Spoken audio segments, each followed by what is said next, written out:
So in my quest to build my perfect game room, my perfect nerd cave, because I'm a well-rounded nerd, I decided I wanted to take into consideration other things too.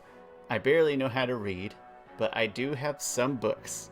They mostly have magic and dragons and things in them, but I do have them, and I decided to consider those as well as I'm digging through my nerd cave and ranking things on my mission to build the perfect nerd cave for me. I also have DVDs and stuff too, and I haven't figured out if I'm going to care about those, or like toys. I don't know how to deal with those.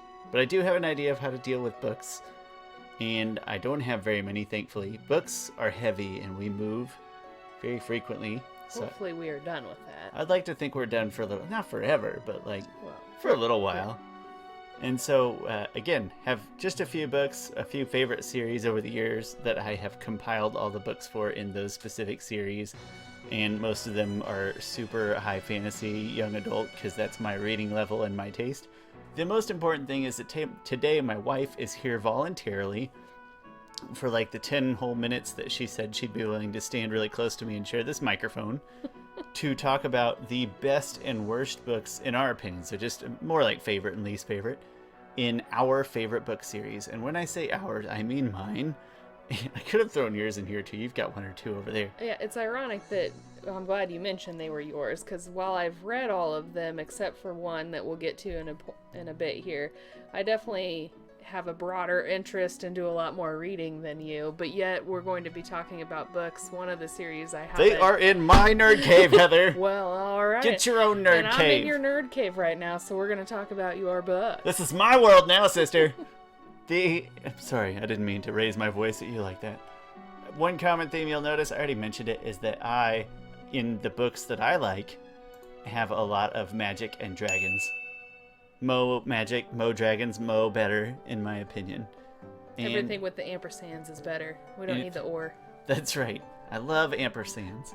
Let's get started. I did rank the series in order as I go through them as well. So we're going to start with my favorite series, and probably your favorite series, Harry Potter. Thanks for interrupting my English accent. Actually, I was saving our listeners, all No, three of them. good. All three of them. I was saving them. Constant vigilance. Constant vigilance. We say that a lot in our house. I don't know why. Mainly to our dog. Because our dog barks at everything. So first, let's start with our favorite Harry Potter book. First, I would like you to start with yours. I think we are similar in a lot of our likes and dislikes of certain parts of Harry Potter. I think overall my favorite, I love good endings, and I love when a series is wrapped up. Yes, I want it to continue to go on, but I think my overall favorite is probably 7. I know you're cringing, but like 3/4 of 7 is unreadable.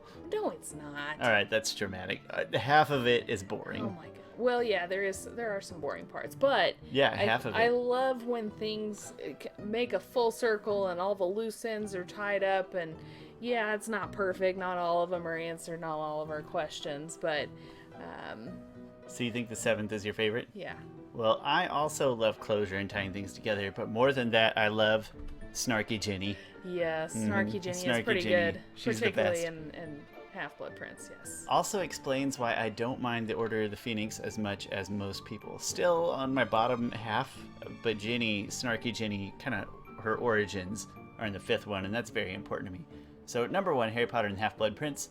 I think it has the cleverest dialogue and the most interesting plot from front to back. That's true. There's a lot of great setup for 7. Yeah, there's no dead spots in the Half-Blood Prince. And at the end, I won't tell you. It's really old. Can we spoiler alert? Yeah, it's fine. I don't want to spoil it. Yeah, spoiler alert. It's been out. Come on. How long has it been out? Oh god. At least a decade. Are we old?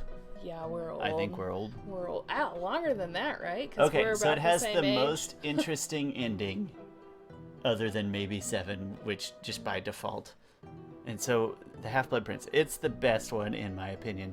I would also argue, I think the 6th movie or the 4th movie, blah blah blah blah blah blah blah blah blah blah. Oh yeah. The 6th movie or the 4th movie is probably my favorite. Maybe the books too. Maybe 6 or 4. Least favorite. Well, sorry, hang on. If we're going to talk about... I thought we were just talking about books. We are just talking about books. I'm sorry. I didn't mean to start that. We're going to cut that part out, people. Yes. Just kidding. I hate editing. Not getting into the movies, because otherwise we're going to be here much longer than the 10 Opening minutes I up agreed multiple... hey, it was 20 minutes. Oh, 20 minutes. Anyways, least favorite book. Least favorite's the fifth. I hate drama in basically any form in life.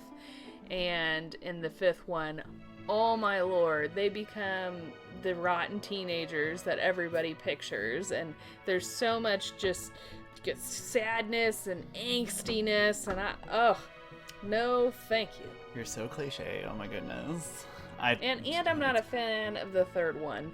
I felt like when I read it for the first time, obviously I was a lot younger, and it was probably about my reading level, but I just felt like there was a few things that I didn't maybe fully grasp the first time on reading Prisoner of Azkaban, and I felt like J.K. Rowling could have done a better job of... Hold on.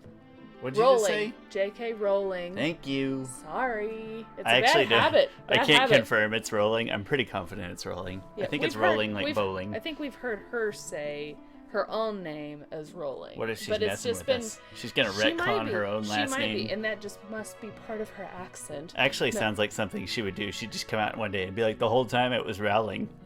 That's totally something she would do. Hey, I'm glad. Great segue, by the way, because my least favorite book is the third one. Oh. I intentionally did that, yes. Oh, yeah, you Good definitely segue, did. yes. Thanks for that. How could you intentionally do it? We weren't to that point on the PowerPoint yet, Heather. The Prisoner of Azkaban, I hate it because there's time travel. And I hate everything to do with time travel. Always, time travel is dumb. Sometimes. Yeah, you don't like it in Most any of of the your time. movies or anything. It's funny because later, time travel is in a book that's not my least favorite in a series. We'll get to that when the time comes. We'll get to that. Prisoner of Azkaban, And then 5, I forgive 5 more because I think the comedy. Because you're angsty yourself. I am an angsty teenager. At least I have the reading level of an angsty teenager. 5, I think, has some bits that are funny that are not meant to be funny. And I sounded like I said aren't not, and then I thought aren't not meant to be meddled with, and then no, they're not meant to be funny, but they are. And then you get the start of angsty Ginny. You get the Weasley is our king thing. That's kind of fun, and that's always a fun scene to picture in my head. But 3, yeah, there's time travel, and that makes me mad. And also, I want to talk about the movies, but we can't. No, we won't. It's fine. We won't talk about the movies. But I hate the scene where Hermione punches Draco because it's so crappy and it's done horribly. Give her one boxing lesson, please. Please, oh my lord, teach her to throw a punch. Okay, sorry, I'm done. Off my soapbox. Time travel is stupid. Next one is an exception to all of the rules that I've established. You haven't read it yet, and it's not a series yet. But right now it happens to be like my second or third favorite book of all time. It's Avatar: The Last Airbender, The Rise of Kyoshi. This is a new novel. It gets a... Heather, have I explained Spragfrab to you? No. Spragfrab is... I can't even remember what it's called. Spragfrab is Sean's... good explanation. That's wonderful. Sean's... what's the P stand for? Sean's practical rating guide for recommending and buying. So rolls right off the tongue. Spragfrab! This sounds very reminiscent of Cloudy with a Chance of Meatballs, the movie. If anybody has seen that, this Figmonometer. So, Harry Potter, they gets a Spragfrab score of 5, which in my book means, oh, pun intended. Oh, Look out, one. people! Good one, Dad. Is that even though you're not a dad. It's sort of affordable. It's popular. It's iconic. It's an integral part of my nerd cave. It's a Spragfrab score of 5. I have to have, even if you take away my nerd cave, I'm gonna keep all of the Spragfrab 5s. Everything that scores a Spragfrab 5. So Harry Potter's a 5. Kyoshi's... Out of curiosity, is that like everything in this room? No, is that how you're getting around this? That's like the top 1%. Oh, okay. Okay, 5%. Just making sure you weren't trying to get around All right, maybe 10%. Own rule. Spragfrab. It's on a scale of 5. 5's the best. We can talk about Spragfrab another time. You just had to hear. Kyoshi is new, so it's still kind of expensive. And then sometimes these things, like the graphic novels and things, don't sell very well. and they remain expensive, or they just, because it's kind of niche literature, it doesn't sell very well. This is a great novel for anybody, even if you don't like The Last Airbender. In fact, if you like The Last Airbender too much, dog hates my speech. He's back there groaning and snoring. So if you could hear that, sorry. Even if you like Avatar too much and don't like Korra enough, you'll probably hate this because it's wicked dark. But it's brand new, so it's still kind of expensive, and it's unfinished. There's going to be another novel that comes out next year. I don't know how to define it as a series. There's other Avatar literature, but I think I'm just going to lump these two together when they come out. So as a series, question mark. But this book specifically is amazing. Spragfab score 4. That's very important to you, I know. Rise of Kyoshi. It's like my third favorite book of all time right now. It's amazing. Please read it. Next series. So this is a questionable series, but you had to have it in here because it's definitely the hot new thing with you, and apparently it was very good. I am rereading Harry Potter for like the 50th time, so I'm on book 4 and plan to read Rise of Kyoshi. You were supposed to finish the Harry Potter series before we did this episode, Heather. Oh my goodness. Also, we every October, or roughly thereabouts, probably every other October at this point, is her birthday, and the illustrated novel comes out. So every time it does, I don't really have to think of a birthday present because it's already done. Rise of Kyoshi. It's good stuff. Heather should read it, but I'm already on to borrowing it to my second person that I'm borrowing it to in the office. Great book. Next series, we just finished reading together, and it wasn't Heather's first time, I don't think, but it's probably her first time in a long time that you've read it. I think I had only read the first one. Excellent. And the first time, and then obviously made it through the whole series this time. Excellent. And it's my third favorite book series, if you're counting Avatar book as a series. Or my second favorite series, if you define series to be plural things, which is probably fair. Typically how series works. My nerd cave, my rules, Heather! You are Get out of here! Blowing people's eardrums out right now. No, I pulled my head away from the mic, it's fine. Mm-hmm. The Enchanted Forest Chronicles is a early 90s series written by Patricia C. Reedy. You actually do pronounce the E at the end as a long E, which I think is kind of funny. Patricia C. Reedy. And it's very heavy on the magic and dragon scales. It is. It's dragon scales. Here I am with more puns. More puns. Oh, my lordy. My dragons and magic meter is off the charts for this series. Just has it all. It's got MP at 150. It does. Whatever that means. Magical power. Yes, exactly that. Magic. What If about you the can dragon make power? up, What if you about can the make dragon up, power? if you can make up acronyms, so can I. No, only I get to make up bad puns in the game room. Isn't MP that's on video games? It is, but there's no dragon power in video games. There should be. DP is much better. Probably don't say DP. Yeah, Dr. Pepper. Oh, yeah. Okay, that's not where I took that. That's good. That's good. Good work. Anyways, what's your favorite Enchanted Forest Chronicle? The fourth one. And again, it's for the same reason. I like how she did her books, where she wrote the fourth one first and then sort of filled in the whole story beforehand. I don't think she did it on purpose, but well, it worked. It did. I'll give you that. It worked. No, I liked that it was a little bit different than the other books as well. It sort of followed a different timeline, it has a different set of characters, but several of the main ones that followed all the way through. Obviously, you can't have the Enchanted Forest Chronicles without Semarine, so yeah, you're looking around for something and you're really distracting me. Sorry, go ahead. If only we were on camera right now. No, I'm really glad we're not on camera. He is looking around as if he were in the Enchanted Forest, and if you've never read the Enchanted Forest, things mysteriously move around all the time in the Enchanted Forest, and you looked like you were looking for something that was continuously moving around. I also just drank a really big cup of coffee. Oh, Lordy. Because, Pray for me, y'all. Pray for me. Yeah, it's like, I mean, it's not horribly late, but it's too late for a big cup of coffee. I'll explain later, it's fine. So the fourth one is called Talking to Dragons, which is very appropriate. My favorite one is still the first one. Fourth one would be my second. It's very close. The first one is more charming and more, it stands alone by itself better. Like, you could read the first one and not read any of the other ones, and you'd really enjoy the first one. Clearly I did.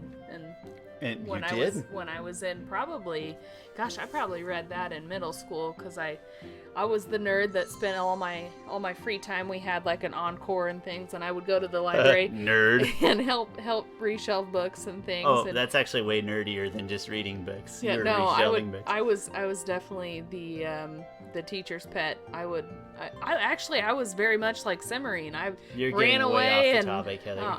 and I ran away and helped out. How? No, Cimarine's not a teacher's pet. She's the opposite. Yeah, she ran away and she's an empowered feminist. Offered to serve a dragon. But dragons are typically not associated with librarians. Well, that's mine not was. Fair. That's really mean. It kind of funny. It was, but I really liked her. So the first one is very enjoyable, and it stands alone very well. The fourth one does, but you probably get more out of it if you've read the rest of the series. Either way, first, fourth, both super duper charming. One's in the middle, not quite so much. Not quite so much. Night, K-N-I-G-H. Night Witch, like the cat. Yeah.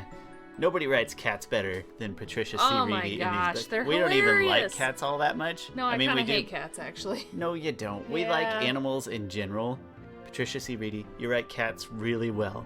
My least favorite one, and yours too, I know this probably for a fact, Okay, go. Calling on Dragons is the third one. Yeah. And it only exists basically to tie. We mentioned she wrote the fourth one first, with no intentions of writing these other ones.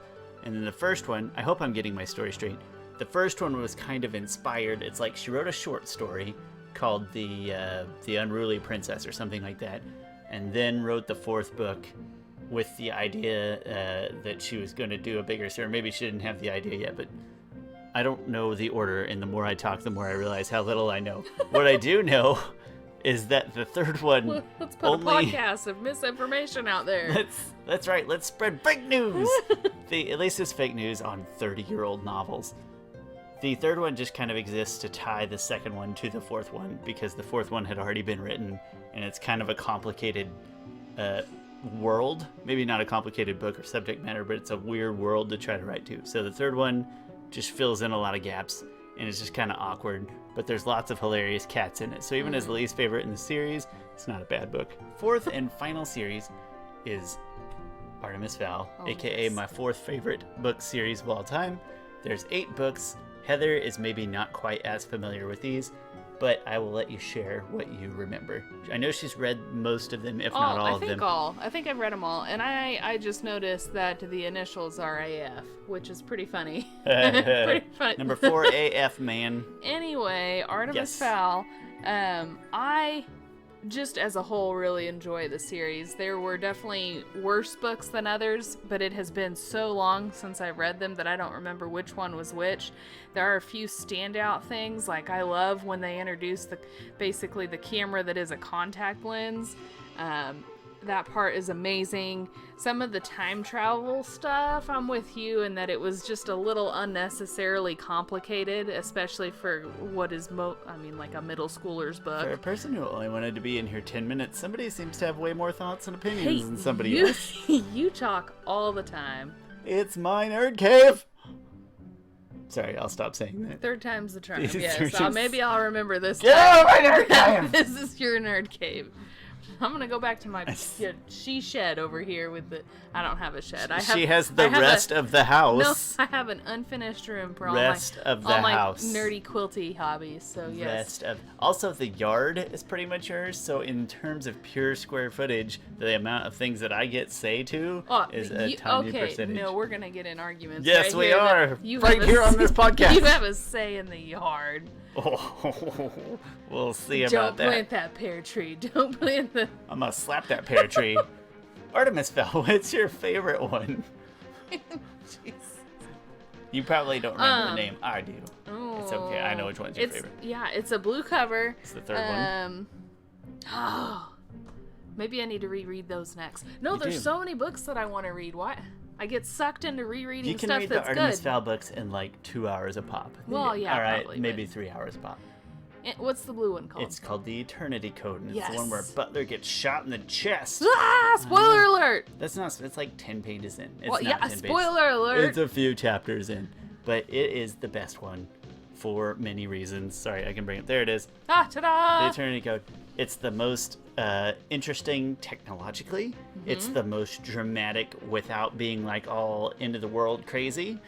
I get the end of the world tropes bother me. This is just like a guy in an industry, end of technological modernity as we know it, not end of the world nonsense. Again, that stuff kind of bores me. Not supreme overlord stuff, just good localized drama, if you will. And I don't know, it's just really well written, and it hit me at the right time in my life, so I have the most nostalgia for it. Like, I probably read the first two, like, right before this one came out. It's probably when I picked up the series, and then I read this one. That's kind of what hooked me in for good. And that's called The Eternity Code. It's the third one. Do you remember your least favorite one? Arctic something, and it was a silver cover. The second one. And yeah, I felt like it was quite a bit slower than any of the other ones, and not a big fan of cold, which I know you're gonna say too, but the cold is not good, and I don't remember, other than it being real slow paced and just not a lot of maybe big things happening in that book. It's called The Arctic Incident. Number 2. It's the second one. Well, it's a good thing they bounced back strong with the Eternity Code then. But you're wrong, because it's not the worst one, because there's one thing that I hate almost as much as cold. It's space. Okay, 2 things that I hate almost as much as cold. Seafood. Okay, you're close. It's called The Atlantis Complex. It is the 7th one. It's kind of a throwaway story that sort of pops up out of the blue and just doesn't feel as directly related to the rest. And to be fair, every single one beyond the 4th one kind of feels that way. But the Atlantis Complex just doesn't feel like it has anything to do with anything interesting. It's nothing I care about. It's mostly underwater at the bottom, in a prison in the bottom of the ocean. It's horrifying, and I hate it. I don't hate it. It's still fine. It's a 3 on the Spragfrab scale. Still scores a 3. I just don't like it. It's called the Atlantis Complex. But the fun thing is that there's space. There is space in Artemis Fowl, and I don't really care for that. The 5th one is kind of space-ish. It's on like a meteor or something. I kind of forget. Maybe I should reread them. Yeah. It's on like a meteor. I forgot. And then there's another one that involves time travel. Even in the 5th one, they jump through time. Yeah. They don't time travel. They don't jump through time. And then there's what's the one with the time travel though? Like the one with the time travel is called The Time Paradox, and that book that's a giant book of. I think the whole goal of that one was to be irony, like he killed this monkey that his mom wanted to save, and now he has to go back in time. Future him has to go back in time to get some stem cells or something from this monkey to heal his mom of a sickness that he gave her, or something ludicrous. And then just couldn't the cure whole book because is of the monkey, and I don't know. It's something. It's a giant piece of irony, weird. And so there is some weird element of time travel in there that I despise, and yeah, I don't like that one either. But I hate this one worse because it's underwater, and I don't like water. And those are my 4 favorite book series right at this moment.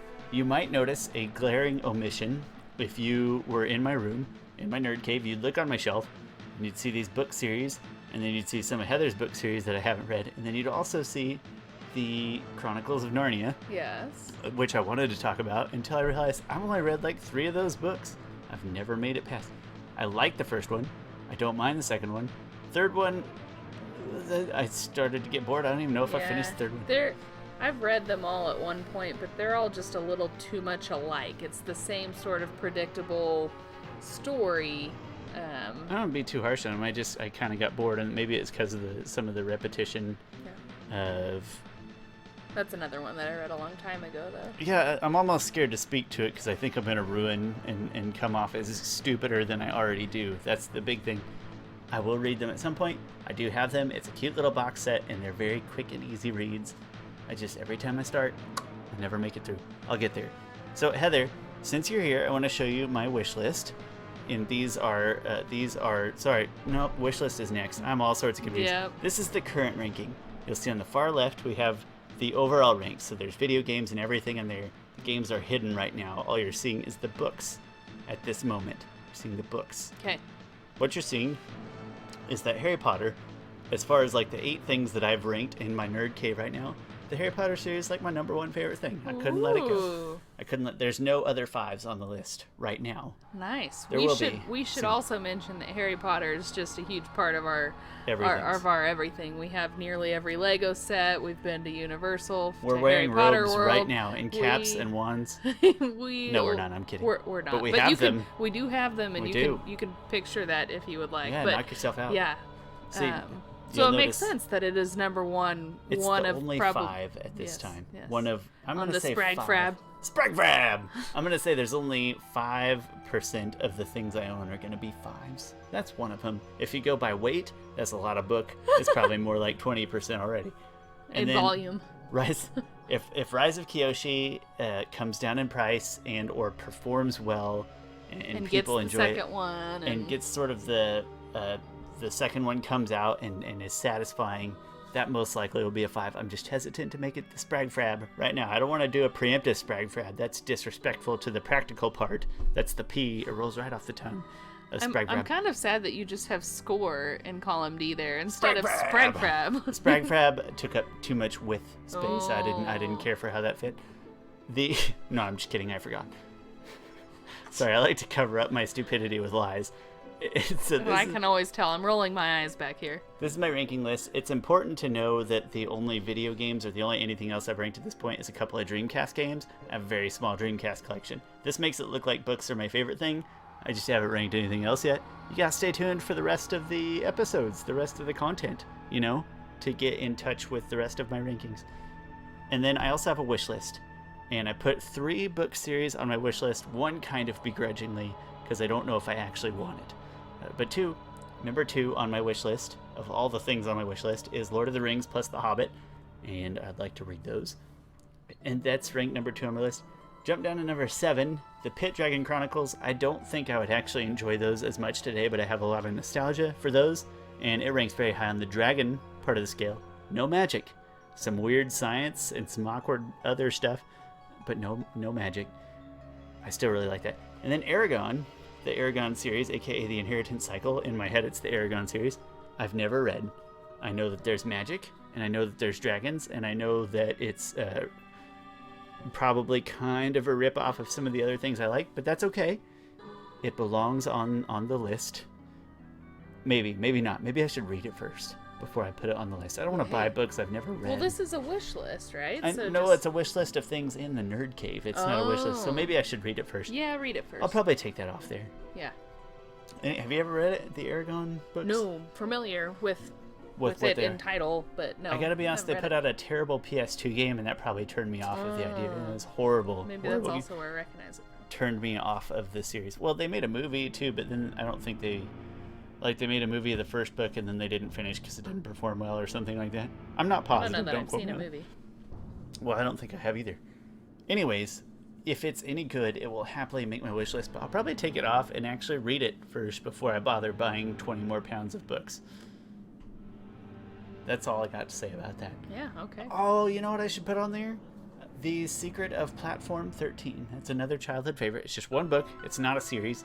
Very high on the magic scale. No dragons in that one, so I got to balance. Some that have dragons, no magic. Some that have magic, no dragons. You know what also you didn't put on here? What? Like all the Redwall series. I've only read like 2 or 3 of those. Oh, I love them. And there is magic, but there's not dragons, just other animals. No, but it's very kind of like fantasy and... It is, and I need to read those as well. Man, wishlisting those, though, that's a lot of books. There is a lot of them. What are there, like 80 of them? No, not that many. Just kidding, there's like 50. No, but you probably wouldn't need all of them. But Redwall, no, Heather, and I always love Pearls of Lutra because I'm a big kind of them. It's puzzly and riddle solving, and there's a few of those in there. Boom or bust. I either have none of them or all of them, Heather. That's how the Nerd Cave goes. Okay, well, you should still put it on your list. That's why I'm going to buy Suikoden. Suikoden 2, even though it's an unreasonable amount of money. You're changing the topic. I'm making a point that I have to collect all of the things, Heather. I can't just go halfway on this stuff.